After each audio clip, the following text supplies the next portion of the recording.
हर साल जगन्नाथ पुरी मंदिर के द्वार को 15 दिनों के लिए बंद कर दिया जाता है और इन 15 दिनों में भगवान की सेवा की जाती है ताकि वे जल्दी से ठीक हो जाएं और उनका पूर्ण रूप से उपचार हो सके। जी हाँ, ये कोई कहानी नहीं है, ये पूर्ण रूप से प्रामाणिक सत्य है। ज्येष्ठ मास की पूर्णिमा को जब गर्मी की अधिकता होती है तो उस दिन देव प्रतिमाओं को 108 घड़े के जल से स्नान कराया जाता है। इस स्नान के बाद तीनों देवता यानी कि भगवान जगन्नाथ, उनके भाई बालभद्र और बहन सुभद्रा बीमार पड़ जाते हैं और फिर वह एकांतवास में चले जाते हैं।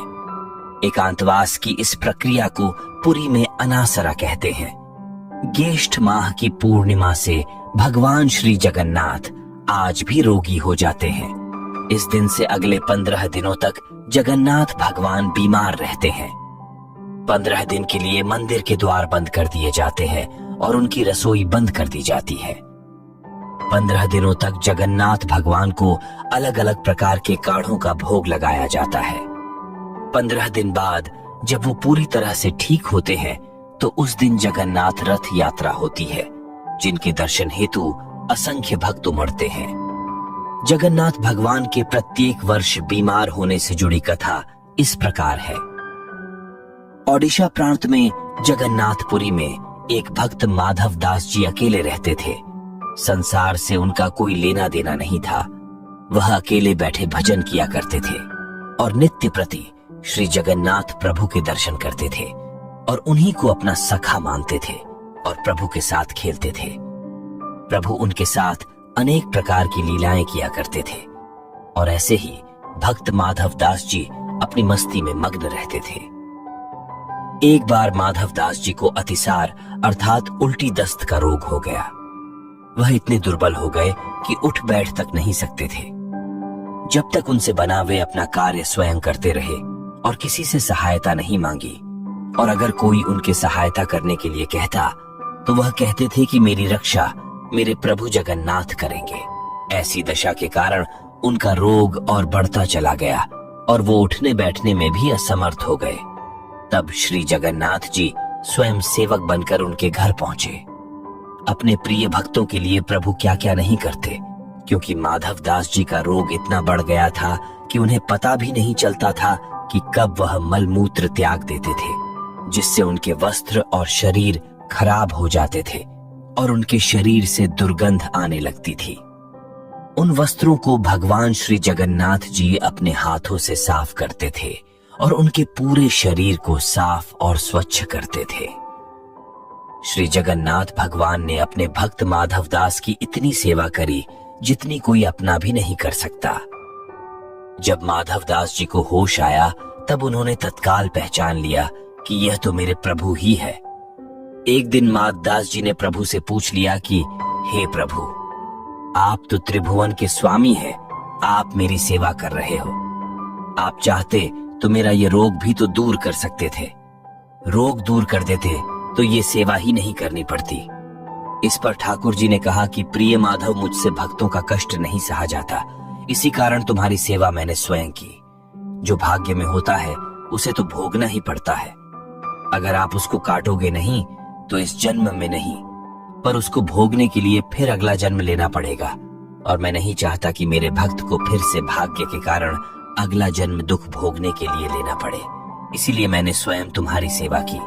लेकिन अगर फिर भी तुम कह रहे हो तो भक्त की बात भी नहीं टाल सकता। भक्तों के सहायक बनकर प्रभु उनको भाग्य के दुखों से, कष्टों से सहज ही पार कर देते हैं। फिर भगवान जगन्नाथ ने भक्त माधव दास से कहा कि अब तुम्हारे भाग्य में ये 15 दिन का रोग और बचा है, इसलिए 15 दिन का रोग तुम मुझे दे दो। और फिर 15 दिन का वो रोग प्रभु जगन्नाथ ने माधव दास जी से ले लिया। इसलिए आज भी भगवान जगन्नाथ 15 दिनों के लिए रोगी होते हैं। भक्तों के प्रेम के चलते आज भी वर्ष में एक बार भगवान जगन्नाथ को स्नान कराया जाता है, जिसे स्नान यात्रा कहते हैं।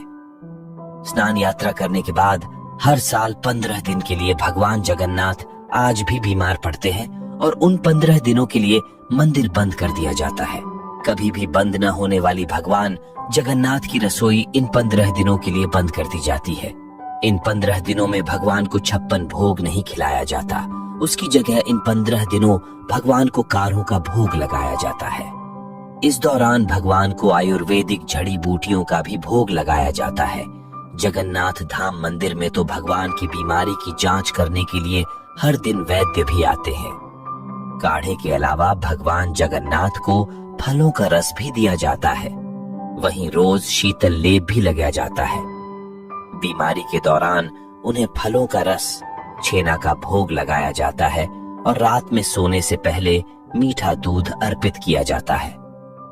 भगवान जगन्नाथ के आराम के लिए 15 दिन तक मंदिरों के द्वार भी बंद कर दिए जाते हैं और उनकी सेवा की जाती है ताकि वे जल्दी ठीक हो जाएं। जिस दिन वे पूरी तरह से ठीक होते हैं उस दिन जगन्नाथ यात्रा निकलती है, जिसके दर्शन हेतु असंख्य भक्त उमड़ते हैं।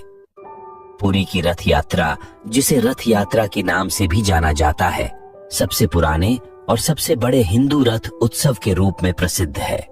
यह उत्सव हर साल आषाढ़ मास, जो कि जून जुलाई महीनों में पड़ता है, के चंद्र महीने के शुक्ल पक्ष के दौरान मनाया जाता है। यह त्योहार ओडिशा के पुरी में मनाया जाता है और यह भगवान जगन्नाथ पर केंद्रित है, जिन्हें विष्णु या कृष्ण का एक रूप माना जाता है। त्योहार के दौरान 3 देवताओं भगवान जगन्नाथ, उनके भाई बालभद्र और बहन सुभद्रा को बड़ी संख्या में भक्तों द्वारा 3 विशाल लकड़ी के रथों में बैठाकर बड़ा डंडा नामक भव्य मार्ग से गुंडीचा मंदिर तक ले जाया जाता है। भगवान जगन्नाथ मंदिर लौटने से पहले 1 सप्ताह तक गुंडीचा मंदिर में रहते हैं। इस वापसी यात्रा को बहुधा यात्रा के नाम से जाना जाता है। भगवान जगन्नाथ, जिन्हें भगवान विष्णु का अवतार और ब्रह्मांड का शासक माना जाता है, वार्षिक रथ यात्रा या रथ उत्सव के मुख्य पात्र है। ये पवित्र त्रिदेवों की गुंडीचा मंदिर में उनके जन्म स्थान की 9 दिवसीय यात्रा का स्मरण कराता है। हिंदू कैलेंडर के अनुसार रथ यात्रा आषाढ़ माह की द्वितीया तिथि को होती है। विश्व स्तर पर मनाई जाने वाली रथ यात्रा पवित्र त्रिदेवों की अपनी मौसी देवी गुंडीचा देवी के मंदिर तक की यात्रा से शुरू होती है। रथ यात्रा शुरू होने से पहले हर साल 3 नए रथ बनाए जाते हैं, जिनमें से प्रत्येक को स्थानीय कलाकारों द्वारा अद्वितीय तरीके से बनाया और सजाया जाता है। प्रभु जी जगन्नाथ, बालभद्र और सुभद्रा मां के लिए 3 रथ तैयार किए जाते हैं। जगन्नाथ जी के रथ में 16 पहिए होते हैं, बालभद्र महाप्रभु के रथ में 14 पहिए होते हैं और मां सुभद्रा के रथ में 12 पहिए होते हैं, जिसके लिए हर साल नयागढ़ के दासपल्ला के जंगलों से नई लकड़ी आती है। जगन्नाथ पुरी रथ यात्रा न केवल एक धार्मिक आयोजन है, बल्कि यह भारतीय संस्कृति, एकता और आस्था का प्रतीक भी है। यह पर्व हमें यह सिखाता है कि जीवन में कठिनाइयों और चुनौतियों के बावजूद आस्था और भक्ति के साथ आगे बढ़ना चाहिए। इस यात्रा के माध्यम से भगवान जगन्नाथ, बालभद्र और सुभद्रा का भक्तों के बीच आना उनके प्रति लोगों की गहरी श्रद्धा और समर्पण को दर्शाता है। इस पवित्र अवसर पर श्रद्धालु अपने कर्तव्यों और जिम्मेदारियों को भुलाकर भगवान के चरणों में समर्पित हो जाते हैं। जगन्नाथ पुरी रथ यात्रा हमें हमारे सांस्कृतिक और धार्मिक धरोहरों की महानता का अनुभव कराती है और हमें यह स्मरण कराती है कि हमारे जीवन में धर्म और आस्था का कितना महत्वपूर्ण स्थान है।